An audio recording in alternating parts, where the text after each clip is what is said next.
for all. I read a quote yesterday in the LA Times, and it really summed up how I feel about LA's Vision Zero program. It said, quote, "If a dozen passenger jets were crashing in California each year, imagine the media attention and the amount of government investigations that would ensue. But 10 people killed on average every day while walking, biking, and driving, that's just how it is. We have somehow accepted the deaths in our streets as a cost of doing business in a large, complex city, but it does not have to be that way. In 2015, Mayor Garcetti announced Vision Zero, and we are supposed to be 2 years away, it was supposed to be done by 2025, from zero preventable deaths in our streets. Instead, as you've heard, deaths have gone up consistently since then. Why? Because we announced a policy that sounded great and then took hardly any concrete policy actions to actually implement it. You can compare this to other Vision Zero programs around the world where they've actually reconfigured their streets. Between 2010 and 2020, New York City traffic deaths fell by 19%. Jersey City did not have a single traffic fatality last year.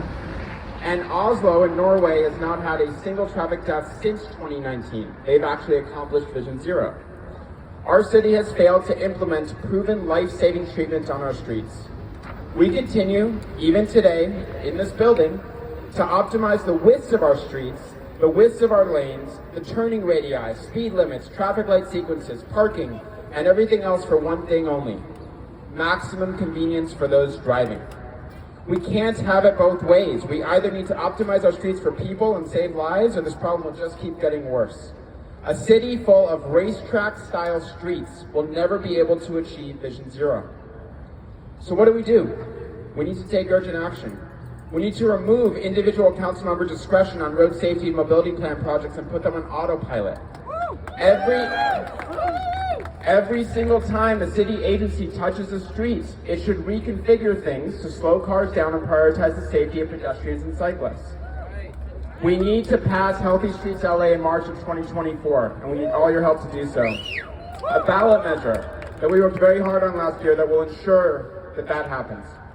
We need to continue to elect people to city council that care about this issue and will demand change from inside the city. And above all, we must never let the current status quo become our normal. We must never become complacent. This isn't normal, and we have the power to reverse this awful trend, and let's start today. Thank you.